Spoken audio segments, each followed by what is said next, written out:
In this video, I'm going to show you how to make your own templates in Pixelmator Pro so you can easily swap out images, text, and effects with just a push of a button. So your projects look professional, polished, and branded every single time. This is going to be a huge time saver.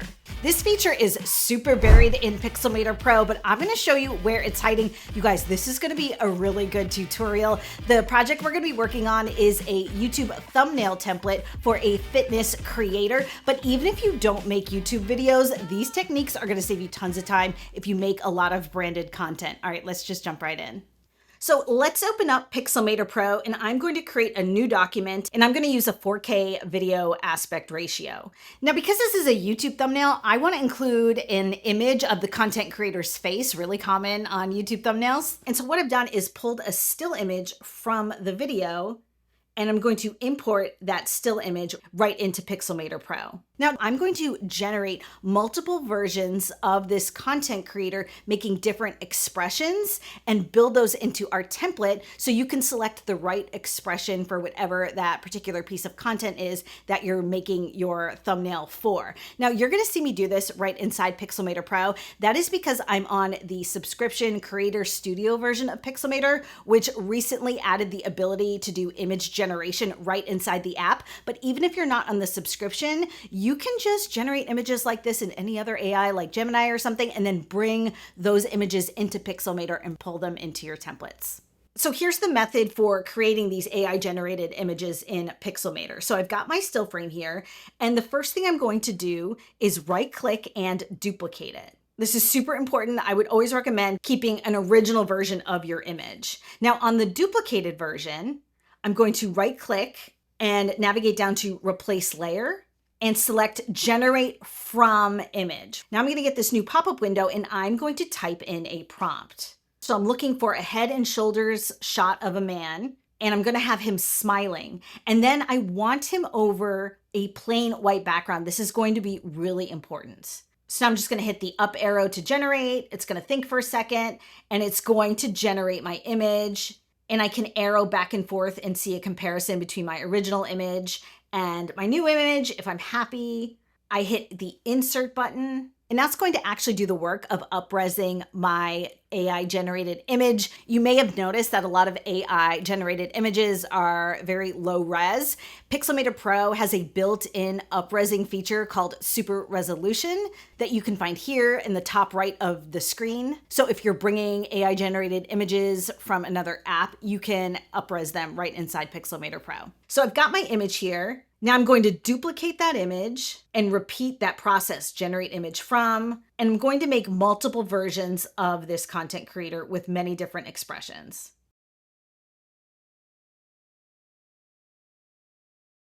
And now that I've done that, I'm going to go in and label all of my expressions so I know what they are. And then I'm going to disable my original image. So I've just isolated each image one at a time. And then I'm going to remove the background by hitting this masking button at the top of my layers panel and selecting hide background. I love doing it this way because I'm able to refine the cutout. If I click on the background mask in my layers panel and then head to the bottom of my canvas, I can refine the mask and remove that little white fuzz he had around the top of his hair. And I'm gonna do that for all of my images. Now, once I've done that, I'm going to select all of those AI generated images, right click and group them. Then I'm going to get rid of my original still image. And oh yeah, I should probably name this project. So I'm just going to call it YouTube Thumb Template. So now that we've got all of our creators' expressions built, we need to think about what's going to be in the background of the thumbnail. So I'm going to once again AI generate an image for the background. So to do that, I'm going to hit the plus sign at the top of the layers panel. And this time I'm going to select generate image. I'm going to make sure I'm selected on a landscape aspect ratio, and I'm going to type in my prompt here. Basically what I'm looking for is a muscle man deadlifting at the gym. I'm going to give it some pretty specific details. And I like this, but I actually want him to be further to the left of the frame to make sure I have room for my content creator's face. Okay, this is perfect. I'm going to hit insert, and I'm going to scale it up to fill my thumbnail. Now I'd like to apply a color adjustment to this AI generated image to make it look a little more stylized. So I'm going to hit the plus sign at the top of our layers panel and add a color adjustments layer. And it's automatically opened all of my color adjustment settings here on the right side of my screen.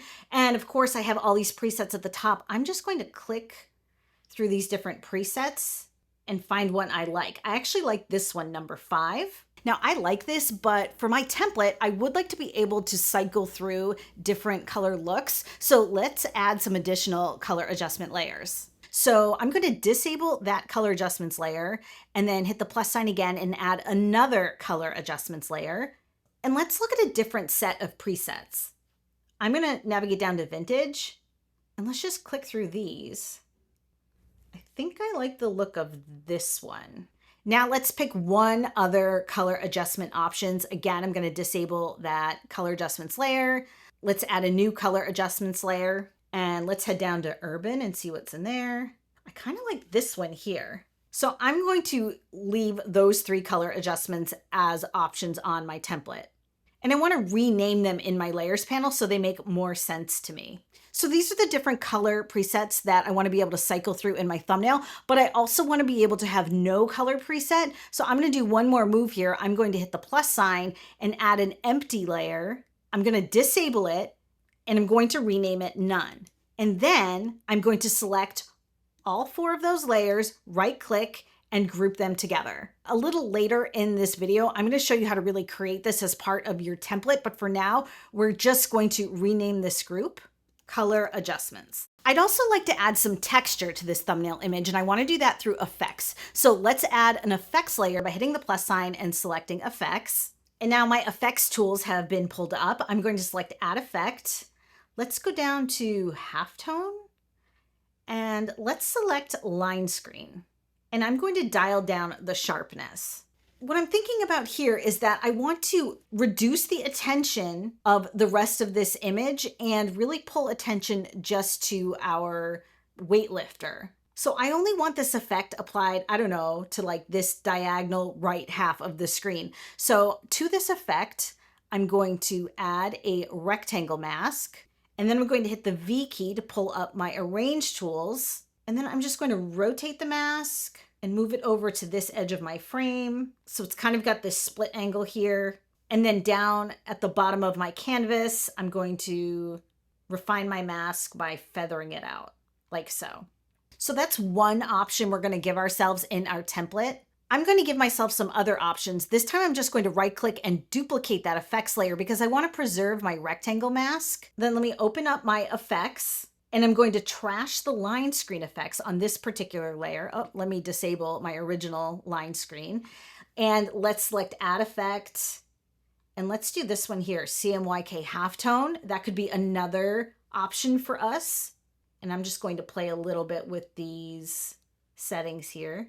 Okay, let's do it again. I'm going to duplicate that effect again, disable the last one we worked on. And let's hit add effect again. This time, let's go up to color adjustments. And I'm going to select a gradient map. And I'm going to select a black and white gradient. And so this half of the screen is black and white. And let's do one more. Duplicate that effect. Disable the last effect we were just working on. I'm going to get rid of the gradient map. Let's add a motion blur like that. Okay, so I've given myself 4 different effects options, and I also want to give myself the option to have none. So let's add an empty layer, and let's just rename all these. So future me knows what they all are at a glance. I'm going to select all of those layers, right click and group these together, and we're going to call this effects. Now I want to add some text to my template, but I need to kind of figure out my layout a little bit more here. So I'm going to select the group that has all of our expressions in it. And actually I'm going to rename this group to expressions. On the group level, I want to resize and reposition my content creator. So I'm going to twirl down and enable all of my layers and then select the entire expressions group, hit Command and T to enable my transform tools, and then reposition all of them to the right side of the screen.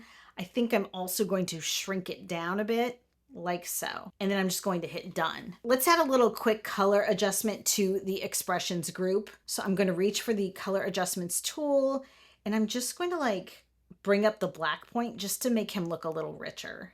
And I might even want to change the color of his shirt so he pops a little bit more. So let's enable replace color. I'm going to color pick his black shirt, and I'm going to make it a dark blue.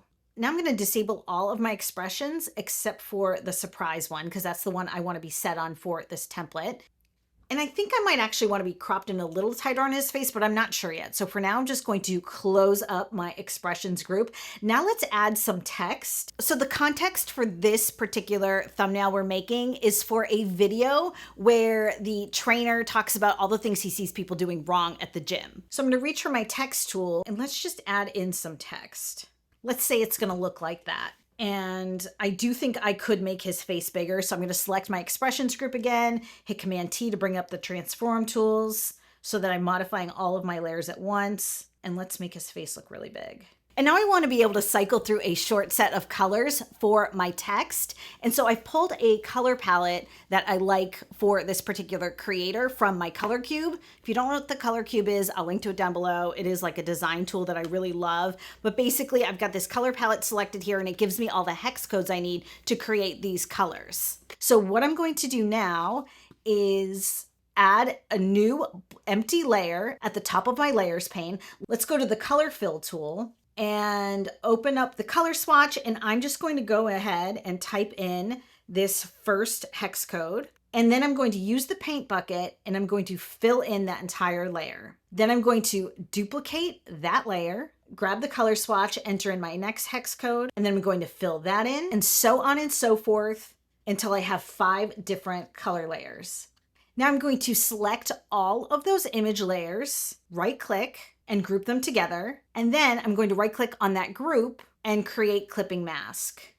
Let's twirl down on that group and relabel all of these colors. And you'll see that as I enable and disable those layers, the text will take on that color. Let me rename this group to stay organized. All right, let's look at our layers panel. I've got this like image layer here at the bottom. I'm just going to delete that.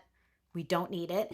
And now it's time for me to show you the magic of how to take all of these groups and layers and turn them into a template. So the first thing I know I'm going to want to do is have the user easily replace this background image. So I want to identify this background image as a placeholder image. So I'm going to select that generated image. Let's go up to Format, all the way down to Advanced, and select Define as Placeholder. And then I'm going to change the name of that generated image to replace this image, so it's more instructive. Now I'm going to select the color adjustments layer. And again, I'm going to go up to Format, Advanced. And this time I'm going to select Define as Alternative Element Group. And I'm going to do that exact same thing with my effects, with my expressions, and with my text colors. And now you may or may not have noticed that I'm getting these new little icons all over my screen. These are our template controls. So if I hit the plus sign, this allows me to change my background image with something I have in my photos library, something I have in my files. I could generate an entirely new image, or I could revise this image by selecting Generate from Image. If I select this icon in the bottom left, these are my effects. And now I can just hover my cursor and cycle through the different effects that we applied to the right side of our screen. I kind of like the color halftone for this one. We can also hit this guy over here to cycle through our different text color options. I think I like the orange. Here, I can cycle through the different expressions of our content creator, and I think I'm going to leave it on that one. And then this last one here is our color adjustments on our background image, and I think I like that one. And you should know that even though I added these as template elements, I can still add or subtract to the template options by creating new layers in all of these groups. And I can always still select, let's say, this effect and modify the way it looks. So even though it's a template, it still has flexibility. It's just going to save you so much time if you create a lot of repetitive content. So now you know the secrets to creating templates in Pixelmator Pro. If you want to keep the learning going, you may want to check out my beginner tutorial on Apple Motion here, and I'm going to let you two pick out something it thinks you're going to like right down here. Thanks for hanging out.